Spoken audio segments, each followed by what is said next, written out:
Good evening, welcome everybody.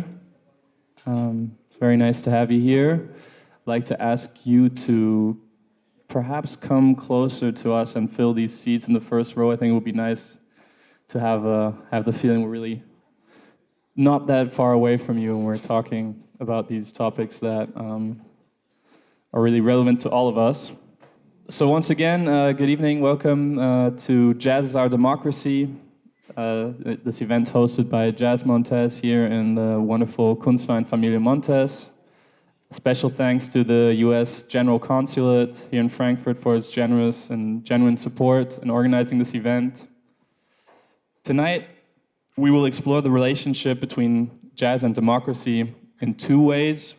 First, we will hold a panel discussion involving the people you see here on stage right now, and then later we will experience a concert by Immanuel Wilkins and Sonic Interventions. We're happy to work together with the project Jazz und improvisierte Musik in der Schule, Jazz and Improvised Music at School, whose school jazz ensemble will perform here with Immanuel Wilkins tomorrow at 11 a.m. But now let's get to the topic of our panel. Ever since its beginnings, the musical tradition came to be known as jazz has been closely linked with development and struggles of democratic societies. Originating from the traditions of the African diaspora that was brought to the United States as slaves and expressed themselves on Congo Square in New Orleans, jazz has gone on to accompany and fuel movements for democratic rights all across the world. From the struggle for civil rights in the US, to youths defecting from National Socialism in Germany, so-called Swingjugend that the brothers Mangelsdorff were a part of here in Frankfurt, to dissidents behind the Iron Curtain and during apartheid in South Africa, all the way up until today's protests against police brutality and racial inequality. Jazz musicians have influenced and actively participated in calling for the establishment of a more open, inclusive, and just society. This raises the question, is there something about jazz, inherent to jazz as a social and collaborative practice of music, that has the potential to inspire the formation and development of democratic societies? To explore this and related questions, I'm very happy to welcome the three panelists up here on stage with me. To my right, sits Immanuel Wilkins, alto saxophonist, composer, and band leader who was born in 1997 in Philadelphia. Immanuel moved to New York in 2015 to study at Juilliard and has lived there since. He's released 2 albums on Blue Note Records as a band leader, Omega in 2020 and The Seventh Hand in 2022, which made it to #1 and #2 in New York Times' list of best jazz albums of the year. Beyond his own group, Immanuel has collaborated with such artists as Jason Moran, Wynton Marsalis, and even with Solange Knowles and Bob Dylan, as we earlier discussed. Immanuel, welcome to Frankfurt. Thanks.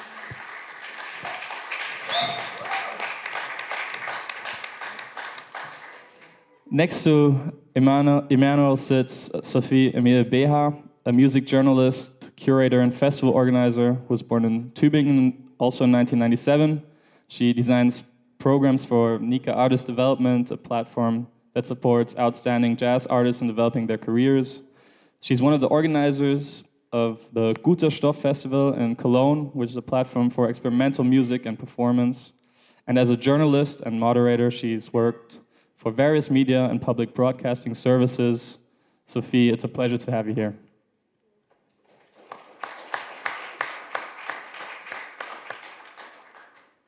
And next to Sophie, we have Harald Kisiedu, a historical musicologist, author, and saxophonist who grew up in Hamburg and received his PhD in historical musicology from Columbia University.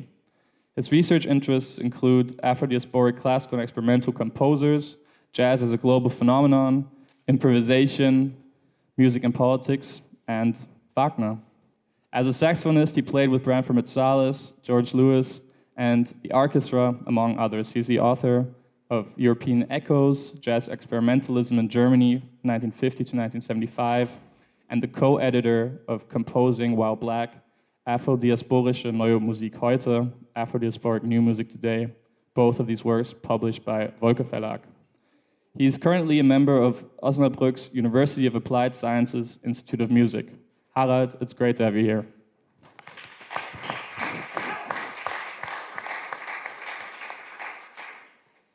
So, Immanuel, you arrived in Frankfurt yesterday afternoon, had a quick stop at the hotel, and then we went to meet and practice with the school jazz ensemble for tomorrow's show. And today you met and spent the day with Sonic Interventions, preparing for the concert tonight. How do you approach such meetings of musicians that you had never met and played with before? And what are the things that you've experienced in the past that have made these encounters particularly interesting and successful? Oh man, yeah, that's great. Great way to start it off. Let me think.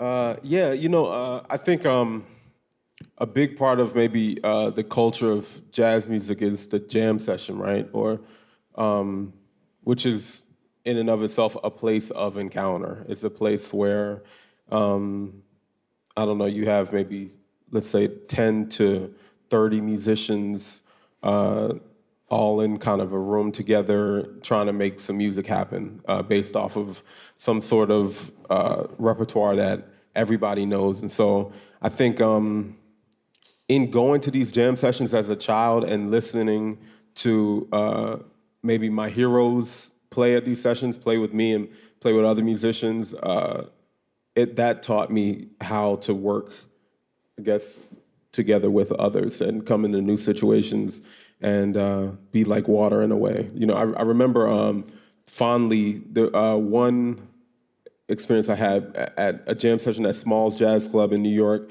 Roy Hargrove came. It was like 3 a.m.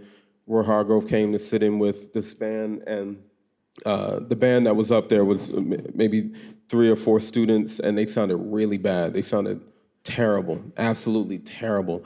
And I remember Roy Hargrove getting up there. I took a solo. I took a solo first, and I sounded horrible because I was playing with terrible music. No, I mean, everybody on the bandstand just sounded so bad. It was so bad, right? But then Roy Hargrove got up there, and somehow everything kind of just, everyone tightened up and sounded amazing. And I was watching it happen, and I was thinking to myself, I'm like, this is not just because he's Roy Hargrove. It's not like they're like, oh, that's Roy, let's play good now. There was something on a quantum level that kind of united everybody. And I was thinking, I was like, I was playing all the coolest stuff I could think to play, to sound good.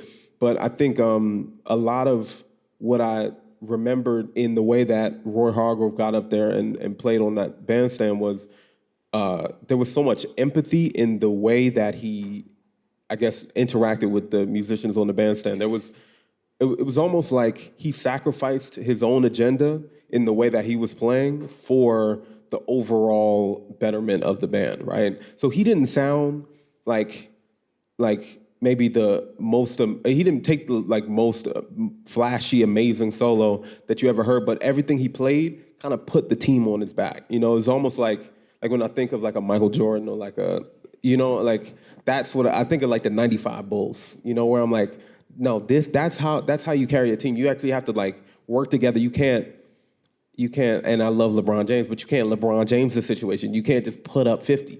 It's not about just putting up 50 points. It's actually like, maybe I need to put up 30 assists, and I have 6 points. Maybe the things, or maybe I just play great defense and no one ever knows that I'm a great player. And I think about that when I think of even the lifelong pursuit of being a musician. A lot of that comes down to there's work that has to be done in the dark, and this goes for just being a person as well. I think there's work that has to be done in the dark that may never come to light. You might never get the praise for working on your long tones or working on scales or working on these fundamentals that really, in a way, they don't have payoff. And I think that's something that I'm really interested in right now in my practice, is working on these things in the dark that may never come to light. I think that's really important in the way we practice the performance of life. Harald, could you perhaps elaborate on the kind of skill set and attitude that it takes to make such a musical collaboration, even between total strangers, work?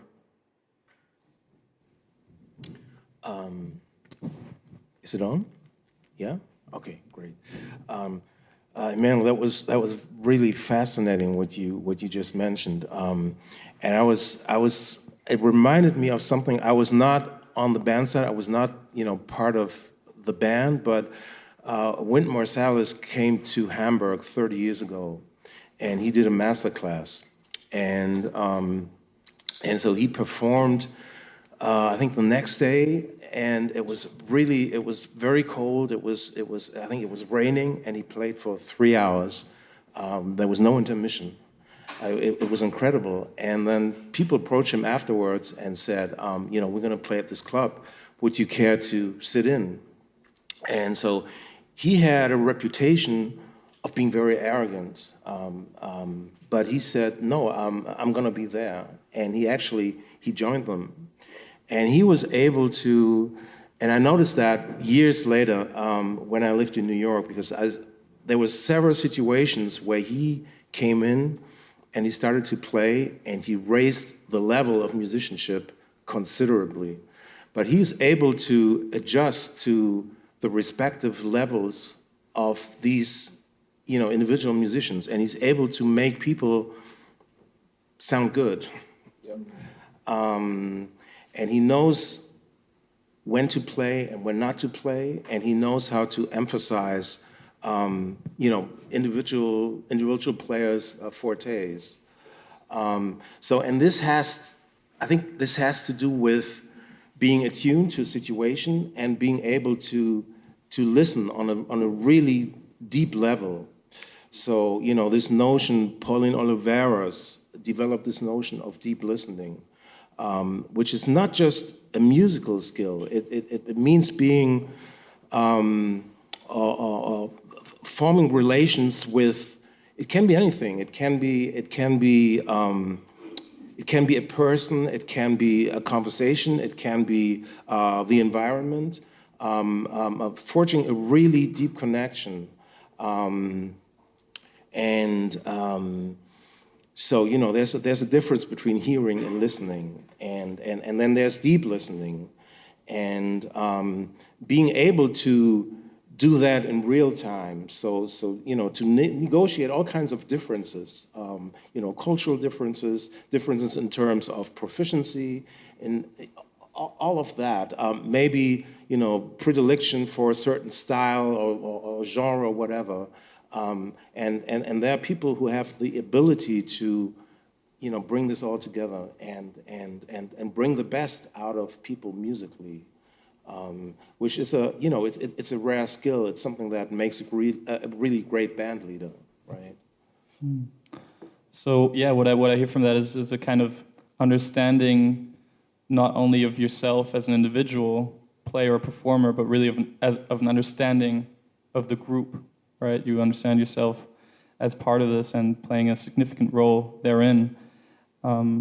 Sophie, what is it that you find particularly interesting and inspiring about jazz that makes you want to, do what you do, organize your events and support artists and going their way? Wow. Yeah, easy questions first. First of all, thank you for the invitation. I'm very glad that I can be here.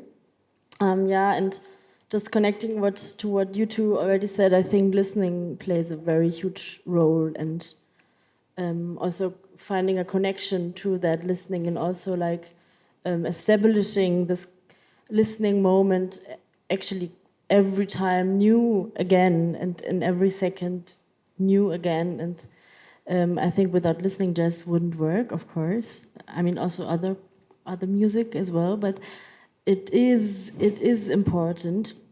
And the other thing for me is that, I think that jazz, or whatever we call jazz or can be jazz, it actually is boundaryless. It can be everything. It can sound like everything, not only like jazz, but also like many other things. And for me, I think this is what amazes me. Yeah. Yeah, this, or Matt, did you want to add Yeah. something to that? Really? Yeah, that also makes me think of this really. I was literally just thinking about like, I don't know, the boundlessness of music in general, and also why maybe why the arts even ties into democracy so well, or yeah, any arts, whether it's music, visual art, cinema, everything. I think a lot of it comes down to it existing outside of a certain binary of even good or bad. You know, it's like, I don't know, the first time I inquired George Lewis's music or Roscoe Mitchell's music, or even like Ornette Coleman or late John Coltrane, there's an interview where someone asked John Coltrane, like, why do you sound so angry while you're playing? And he said, he was like, man, I'm just trying to play a lot of things at once, but I have a lot of love in my heart. And I thought about it, I was like, man, something that may even, like the basic reading of that is that, oh yeah, this sounds angry, it sounds hostile, right? But maybe like the arts in general forces us to then examine these other tiers of meaning, you know, like maybe there's a notion that this is actually a lot of love. Maybe it's just a lot of things, you know? But yeah, I think about that kind of non-binariness that the music kind of situates itself in, and art in general situates itself in, where you're kind of existing in that gray area, right? You know? You want to add to this, Paul? Yeah. I think that's a really important point. I mean, in the U.S., black people, have been silenced for a long time. So, John Coltrane playing a lot of music is a reaction to being silenced. And in the late 50s, there was already this trope of, there was this term, angry young tenors. And so John Coltrane and Sonny Rollins were the angry young tenors. And it was pejorative. And so during the last tour that Miles Davis did with John Coltrane, they played in Europe and they played in Scandinavia. They played in Stockholm. And there's someone who interviews Coltrane, and he says, people have described your music as angry. Do you feel angry? And he said, no, I don't. Yeah, but I think this is like super important. Also, when you think about democracy, on the train coming here, I was like asking myself, what is democracy, or what can it be? And I think one super important element is dialogue, that we always have a dialogue, and we don't lose this dialogue whichever situation we are. And I think this is a very good example that when one maybe has to say a lot of things or voice a lot of things out, then the other half has to deal with that and has to listen to that and really understand what is that, and not only dump it as, oh, this guy must be angry, but there are also a lot of other things in there.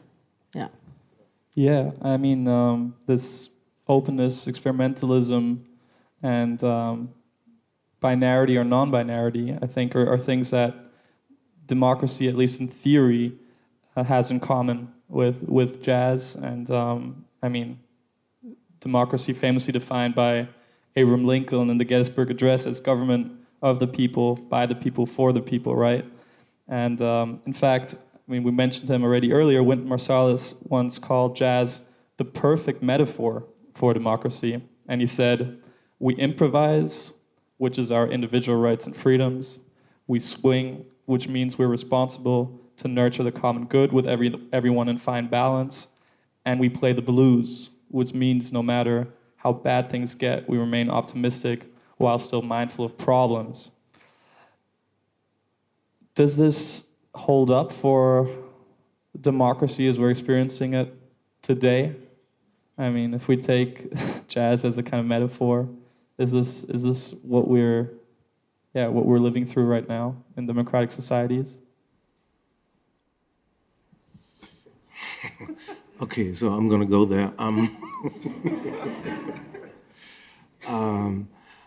mean, democracy is worldwide, has come under attack, and from within and from without. It was Jimmy Carter who was a centrist Democrat who 10 years ago at a conference which was organized by the Atlantikbrücke in Atlanta, he said, and this is a translation from German, so there are 4 different translations. So I can't give you the verbatim English quote, but he was saying something to the effect, and that was after, the Snowden revelations. He said, at the moment, the US is not a functioning democracy.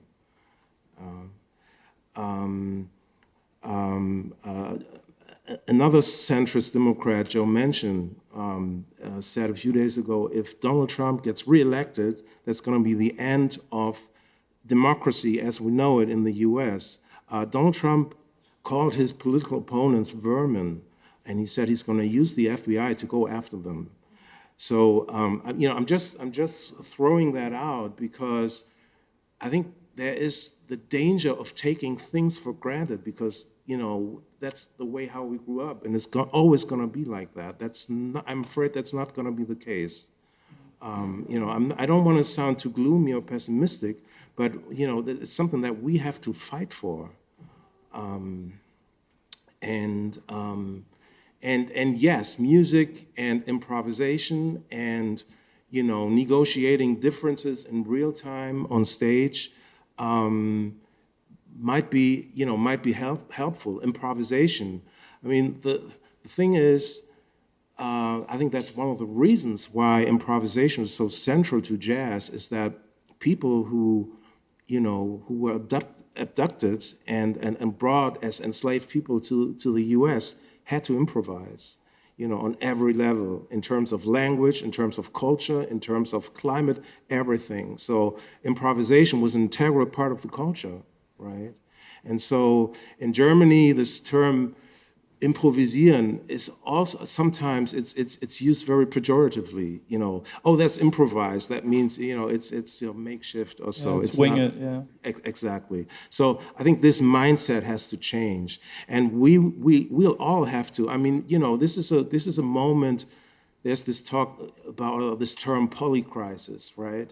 I think that's also not going to change soon. Again, I don't want to sound too gloomy, but I think that this is the situation where we're in right now. So we all have to, in order to survive, we'll have to become really good improvisers.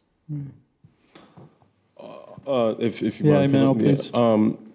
Just that also something I think about often is like maybe the notion that music is maybe and Black music is maybe the one place where Black people have actually been able to be self-actualized, right? And I guess thinking about maybe the grand experiment of the slave trade, right? And I don't know, maybe Black people's response to that experiment is to be experimental in and of itself, right? And so that's where you have, maybe Black music as an experimental music, as an improvisatory music, and I also think there's something, and this is kind of to Winton's point. There's like a certain self-individuation that happens in the solo, right?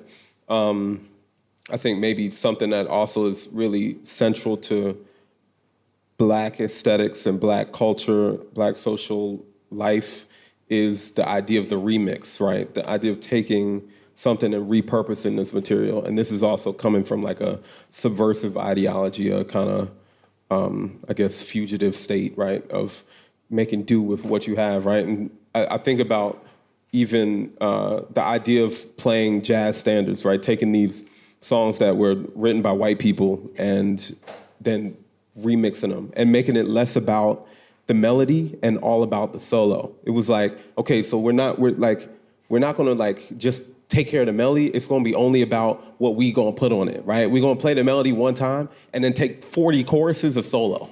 It's about the solo now. It's about what we do, and it's about how we make this funky, right?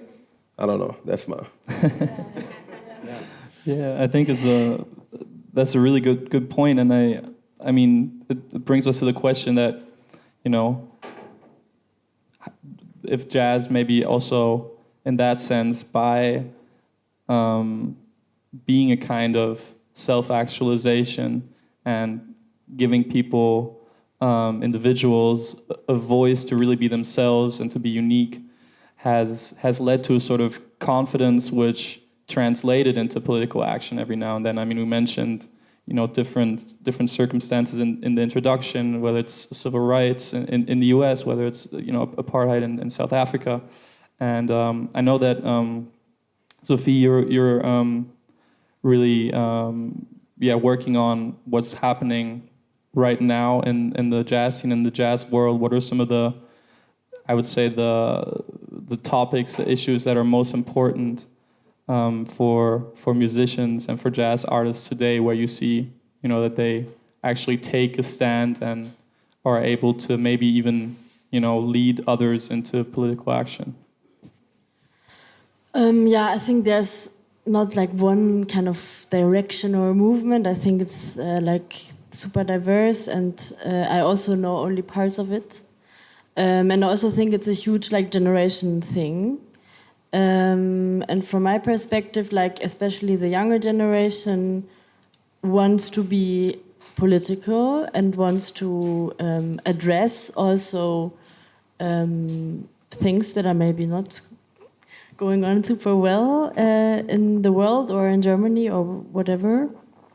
And they want to address it like next to their music when, I don't know, curating a band, creating a concert, creating a festival, with whom do I invite, whom do I put on stage, whom does the photos, but also like in the music. And this can be anything, of course. I mean, this can be classism, this can be racism, this can be sexism, this can be a lot of isms and things. And I think also only the younger people are more and more also asking for that. So I think this is a thing that goes in both directions, actually.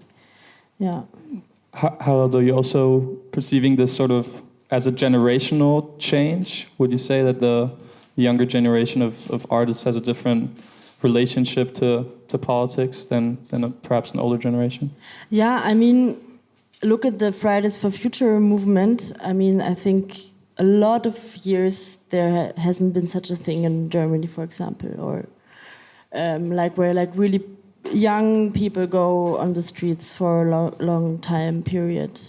And I also think that maybe, I mean, this is my personal view, but maybe now with climate change and some other crises who are rising, maybe the pressure is also a little bit higher, and people also maybe kind of have this kind of safe thing you mentioned, that it's not, we cannot take things for granted, for example, that we live in a democracy. I think those things are like coming up more and more and more, and people are more and more aware of it. Yeah. Yeah, I don't want to generalize too much, and I think there are also limits in terms of the viability of this, generational paradigm.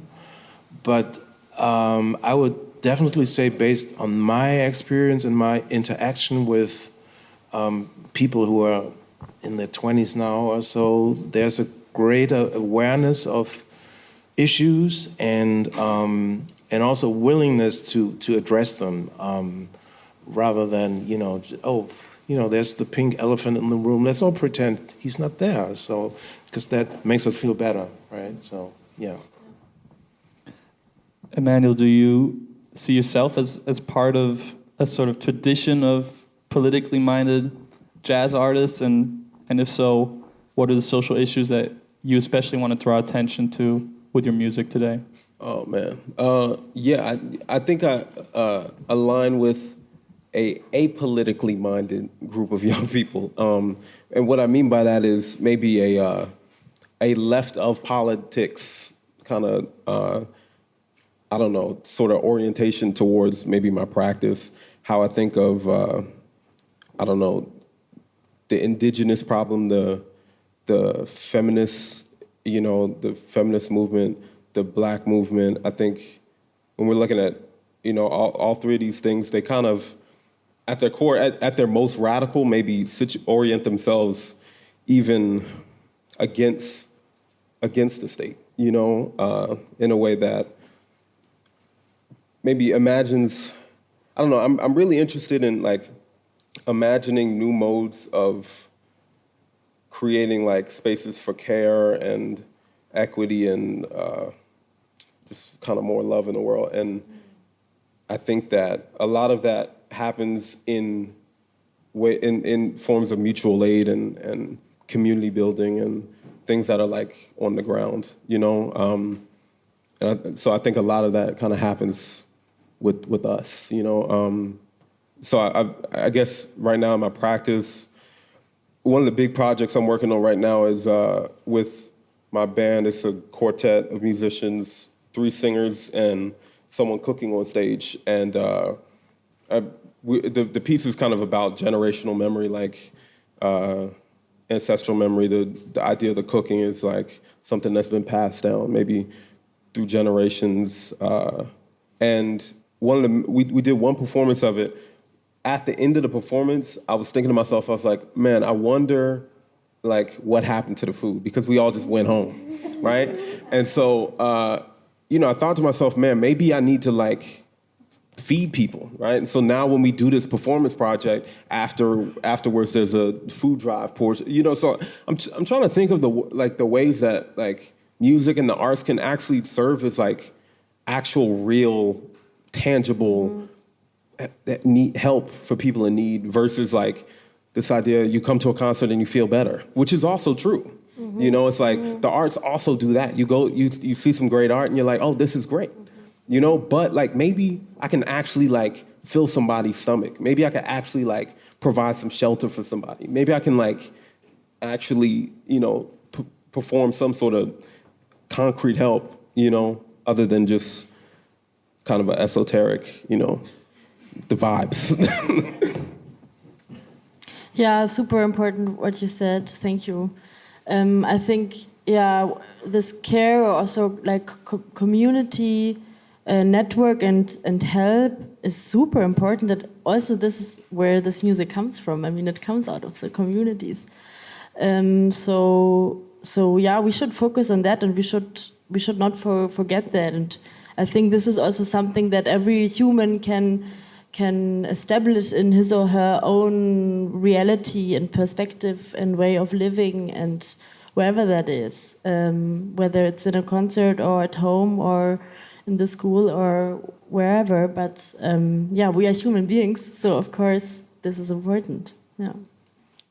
So I take this to see a kind of inspiration within jazz to, do sort of DIY community building or really grassroots, bottom-up initiatives instead of top-down, which, I mean, also, again, in theory, really aligns with democracy in the way that I think democracy has been theorized about, but brings us back to the actual situation today, where we see that more and more power is actually moved towards the executive branches of our governments over the past years and decades.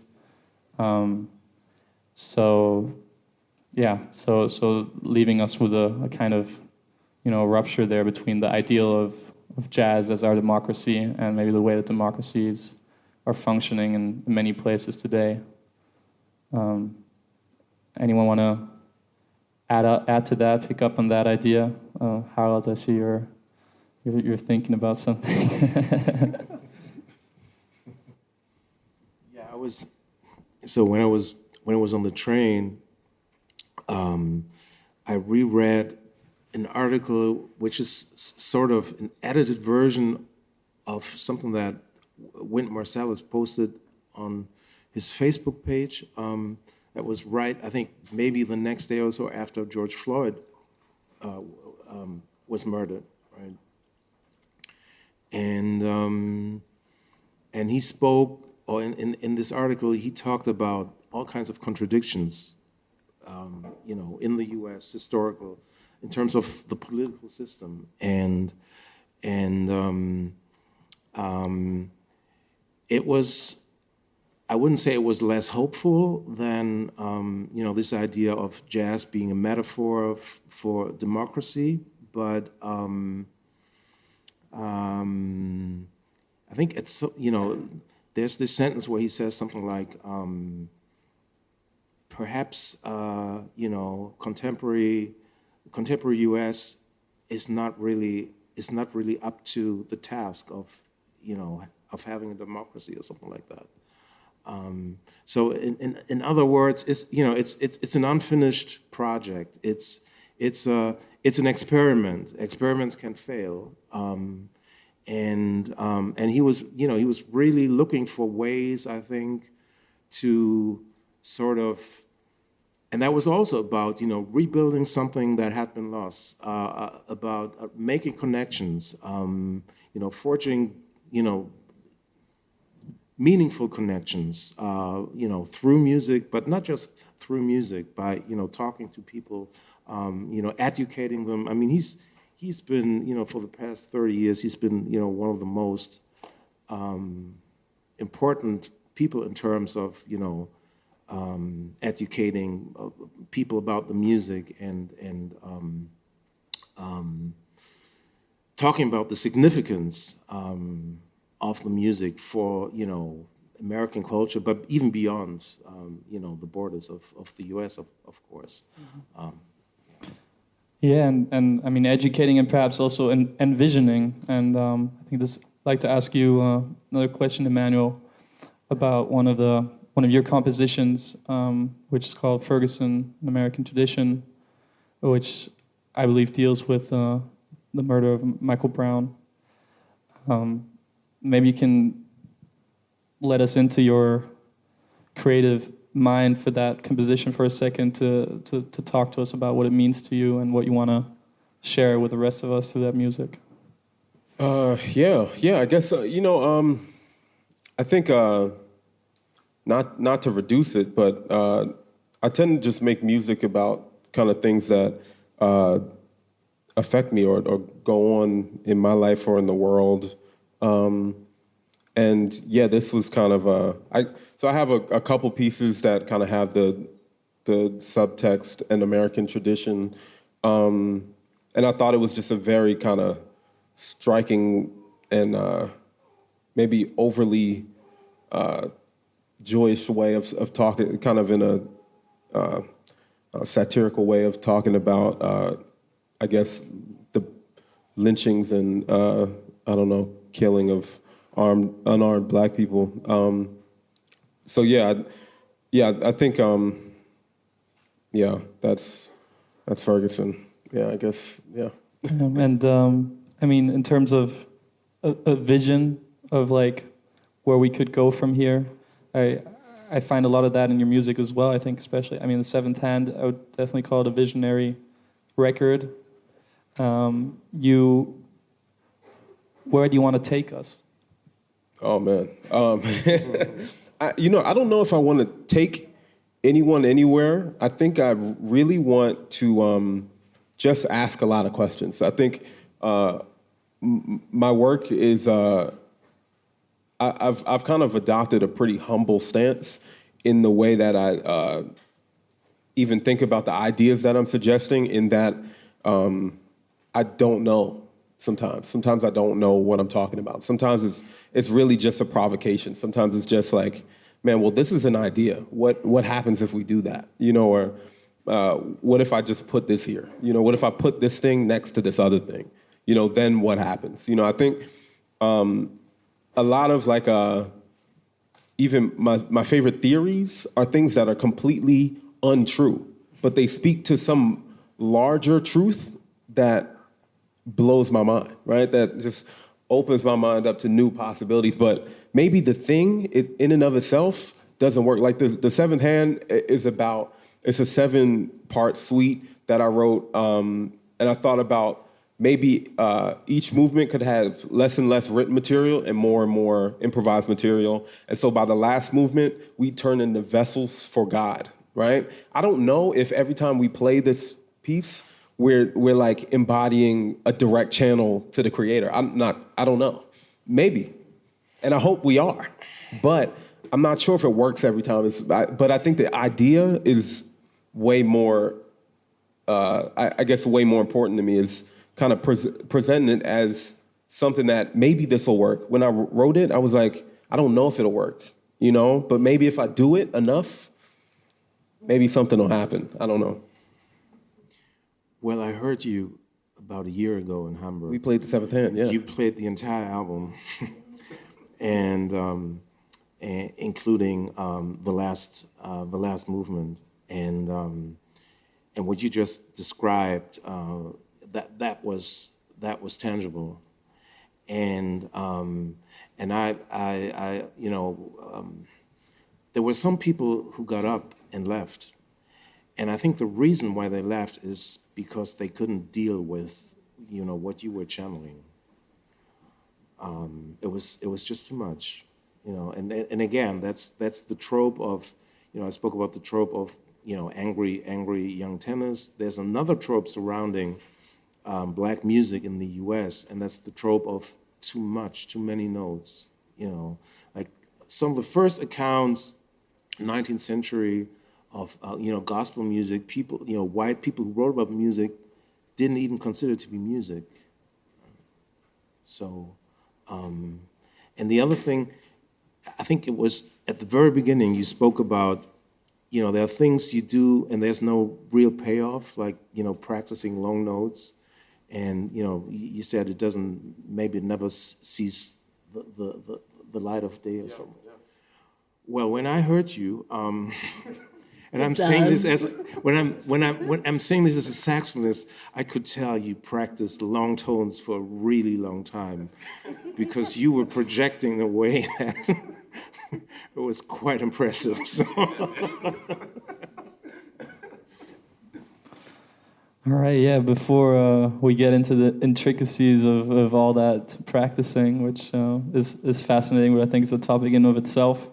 Maybe I'd like to open this discussion up to one of you out here in the audience who would like to ask a question or make a suggestion. Is there anything you would like to add to this debate we just had, or this discussion, or maybe we should call it exploration? Ingrid has a question. Yeah. Do you think that there's real black music, or is every music just influenced by how white people want black people to, let's say, play or just do music? Oh man, no. You know, I think that so I think there's I'm trying to be careful with this one. This is a good one. So I think that there's two schools of thought here, or of subconscious thought, right? One is a certain performative thought, which is I am doing a performance, right? And then I think what I'm really interested in is the people who are maybe anti-performance, right? I think about the John Coltrane Quartet as a group of musicians who I can't imagine they were thinking about the audience when they were playing. You know, they would play songs for 30 minutes long. I'm not sure if in those moments they're worried about what the audience thinks about their music, you know? And I think that level of escape and of maybe like a fugitive point is what I'm really interested in. And I think that in and of itself, like, is it's maybe an important thing. It's like that kind of, I don't know, finding modes of interiority, I guess. Yeah, I don't know. It's a tough question, though. I'm not sure. Does anyone else want to tackle that one? I feel like they're way more equipped to talk about that. They talk about music. I play it.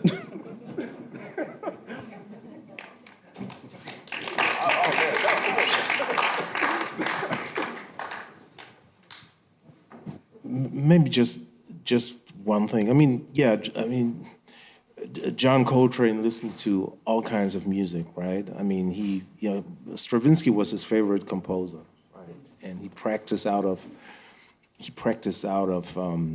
harp books written for classically trained people, right? But I mean, Bizet, if you listen to Carmen, there's an aria called Habanera, right? So why is it called Habanera? I mean, Havana's not in Spain, right? So Bizet included a rhythm, a tresillo, which is a rhythm which is derived from West African musical practices. Nobody would question, the Europeanness of Bizet's Carmen, right? So, it's part of creolization in a way. So it's a creolized musical practice. Anything else? Oh yeah, here in the back. Maybe I'll come to you with the mic. Hey, I have one question, because you said something that you don't see yourself, or you would describe yourself rather apolitical. And I also, I could follow all the things you said after that, yeah. But I'm just questioning, is it really possible to be apolitical as a black man, especially, or just as a person looking like us, moving in different kind of spaces? Is the existence itself not already political? What do you think about it? Totally, and maybe I don't know. I think maybe maybe what I should have said was more of a. I would say that it's definitely I'm not apolitical, but maybe what I'm really talking about is governmental versus political, right? I do think that my work is inherently political, regardless of what I'm talking about, but definitely I think I'm tackling maybe even concretely political work, but. Yeah. So yeah, I think you're completely correct. I would say it's more of a, I guess a kind of maroon ideology around governing ourselves, right, in a more careful way, and yeah.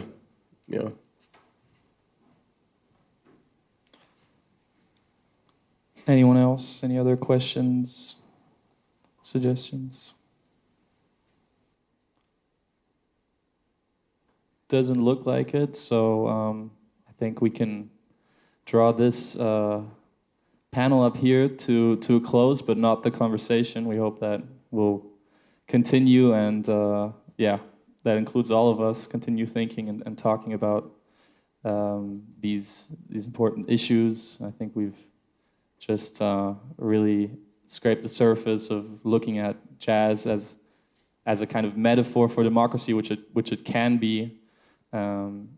Democracy as a ideal type kind of government, which, as we've also talked about, is unfortunately very far from the kind of actual so-called democratic governments that we're dealing with and that we're seeing today. Maybe return to more sort of, bottom-up approach of democracy, starting from the grassroots, developing things ourselves, organizing ourselves, and not just looking to the elected leaders, seeing that as our contribution to democracy, going to vote every 4 years, and then just seeing what they decide, and then be like, oh, that's cool or that's not cool. Get involved, and thank you so much for listening and for being here. Thank you to this incredible panel. Thank you to Immanuel, Sophie, and Harald, and thank you to you for listening so attentively. Thanks a lot.